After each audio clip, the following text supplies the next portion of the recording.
पहला कि ये इनटेक और एग्जॉस्ट है और रिस्पायरेशन के अंदर ब्रेकडाउन है, और नंबर 3 पे है इसमें फिजिकल प्रोसेस है, और रिस्पायरेशन के अंदर ये केमिकल प्रोसेस है। इसमें जो है वो students chapter number 2 human respiratory and circulatory system page number 20, और ये क्लास है 7।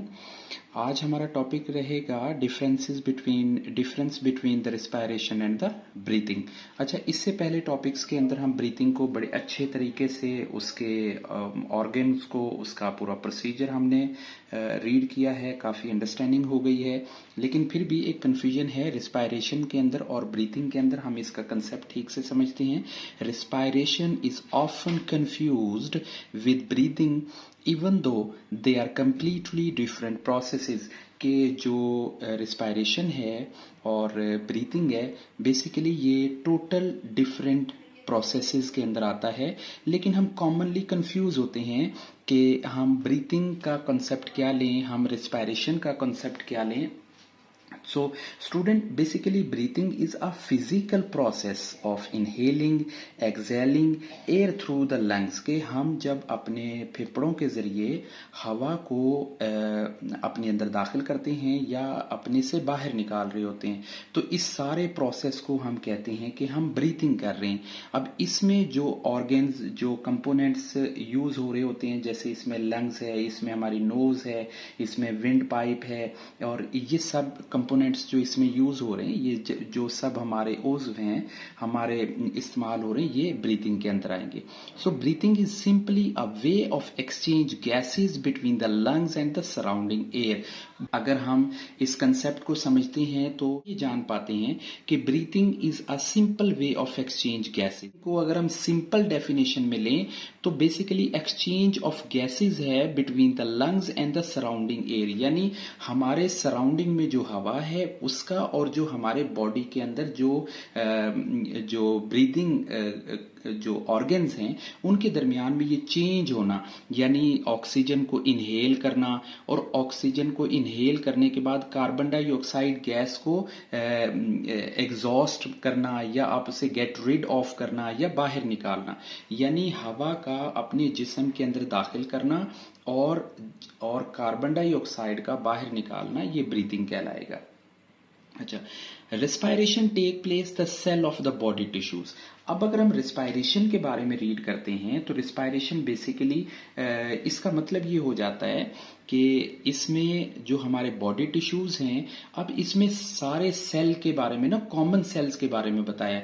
ये नहीं कहा जैसे हमने क्लास 6 के अंदर रेड ब्लड टिश्यूज का पढ़ा, जैसे हमने मसल टिश्यूज का पढ़ा, जैसे हमने नर्व टिश्यूज के बारे में पढ़ा, तो इसमें स्पेसिफिक नहीं बोला है किसी चीज को। ऑल द बॉडी टिश्यूज के बारे में बात की है कि रिस्पायरेशन टेक प्लेस होता है in the cell of the body tissues, यानी जितने भी बॉडी टिश्यूज हैं उनके अंदर ये रिस्पायरेशन का अमल हो रहा होता है। अच्छा, इसके बाद हम देखते हैं स्टूडेंट्स के It is the process of which energy is released during the chemical breakdown of glucose। यानी ग्लूकोज का केमिकली तौर पे ब्रेकडाउन हो जाना और उसका हमारे बॉडी के अंदर एनर्जी के काबिल बन जाना, ये सारा रिस्पायरेशन का प्रोसेस होता है, यानी रिस्पायरेशन हम उसे कह सकते हैं। You have seen on the previous page that glucose is fuel for the chemical reaction of the respiration।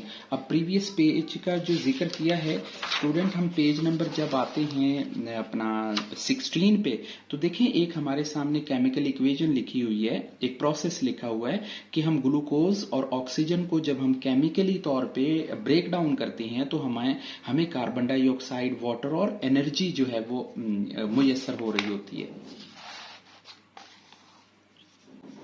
Chemical reaction, this reaction occurs in every cell, कि हर एक सेल के अंदर ये हो रहा होता है। ये नहीं है कि ये सिर्फ कोई रिस्पायरेटरी सिस्टम के जितने टिश्यूज होंगे, जो ऑर्गन होंगे उन्हीं के अंदर होगा, नहीं, ये ऑल ओवर द बॉडी जितने भी सेल होंगे ये सब के अंदर प्रोसेस हो रहा होता है इसका रिस्पायरेशन का। और ब्रीथिंग का क्या हो रहा होता है, ब्रीथिंग में देखें विंड पाइप है और इसके साथ हमारी नोज है या हमारा माउथ है या इसके साथ हमारे लंग्स हैं, इनके अंदर ये रिस्पायरेशन हो रहा होता है, ब्रीथिंग हो रही होती है, और respiration all over the cell हो रहा है। Tiny rod shape structure called mitochondrias, यानी माइटोकॉन्ड्रिया जिनकी जो शेप है वो रॉड शेप होती है, जैसे हमारे सामने यहाँ पे शो हो रहा है। Mitochondria are found in the cell cytoplasm, और जो सेल साइटोप्लाज्म का सेल होता है, साइटोप्लाज्म जो जेली टाइप लिक्विड होता है उसके अंदर ये पाए जाते हैं। मसल सेल कंटेन मैनी माइटोकॉन्ड्रियाज, जो हमारे मसल सेल्स होते हैं ना, जहां पे हमें बहुत ज्यादा एनर्जी की जरूरत होती है, तो यहाँ पे इनकी तादाद बहुत ज्यादा होती है, because they have the release large amount of energy, क्योंकि इनको बहुत बड़ी मिकदार के अंदर एक एनर्जी की जरूरत होती है। इन energy quickly for the movement के, हमें जो मूवमेंट करनी है, हमने जो सिटअप्स लगाने हैं, या हमने जो रनिंग करनी है, या हमने जो एक्सरसाइज करनी है, या हमने जो अप एंड डाउन जाना है, तो उसके लिए हमें मूवमेंट पे एनर्जी की जरूरत होगी, जो कि हमारा कंसेप्ट रहेगा। अब अगर हम थोड़ा सा इसे ओवरव्यू कर लेते हैं, तो ब्रीथिंग में it involves the intake of the oxygen and release the carbon dioxide, यानी अगर हम ब्रीथिंग को पढ़ेंगे तो हम ये कह सकते हैं कि it involves the intake of the oxygen and release the carbon dioxide. और इसके बरक्स अगर हम रिस्पायरेशन को देखेंगे तो रिस्पायरेशन इज मोर कम्प्लेक्स, यानी ये बहुत ज्यादा कम्प्लेक्स वर्क है, because it includes the breakdown of the food and the release energy, कि इसके अंदर जो फूड होती है, जिसे हम खाना खा रहे होते हैं, वो ब्रेकडाउन होती है और वो एनर्जी के तौर पे रिलीज हो रही होती है। अब एक दूसरा जो डिफरेंस है वो ये आएगा, पहला तो डिफरेंस हो गया ना कि ये फिजिकल है और जो रिस्पायरेशन है वो केमिकल है। इसके बाद सेकंड ये है कि ये एक फिजिकल प्रोसेस है, ब्रीथिंग एक फिजिकल प्रोसेस है जिसमें एक्सचेंज ऑफ गैसेस हो रहा है तो between the atmosphere and the lungs. और जो रिस्पायरेशन है ये एक बायोकेमिकल प्रोसेस है जिसमें एनर्जी रिलीज हो रही होती है।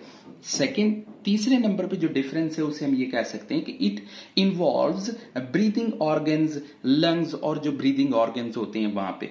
और जो रिस्पायरेशन है it occurs at cellular level, यानी ये हर सेल के तौर पे, ये देखें found in the cell cytoplasm पाया जाता है, living cells tiny rod, every living tiny cells के अंदर ये हो रहा होता है ना, हर एक सेल के अंदर हो रहा होता है। और ये इसके डिफरेंसेस हैं, यानी पहला कि ये इनटेक और एग्जॉस्ट है, और रिस्पायरेशन के अंदर ब्रेकडाउन है, और नंबर 3 पे है इसमें फिजिकल प्रोसेस है, और रिस्पायरेशन के अंदर ये केमिकल प्रोसेस है। इसमें जो है वो ब्रीथिंग ऑर्गन्स होते हैं और इसमें हर सेल के अंदर काम हो रहा होता है। होपफुली कंसेप्ट हमारा क्लियर हो गया इंशाल्लाह। अब हम इस कंसेप्ट को रीड करने के बाद explain the differences between the breathing and respiration, ये हमारा कंसेप्ट क्लियर हो रहा है। What does respiration take place, ये हमारा क्वेश्चन क्लियर हो गया।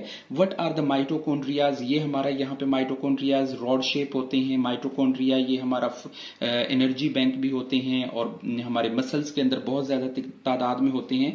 तो ये सारे हमारे कंसेप्ट अल्हम्दुलिल्लाह इसमें क्लियर हो गए। नेक्स्ट वीडियो में अपने नेक्स्ट टॉपिक के साथ मिलेंगे, तब तक के लिए अल्लाह हाफिज।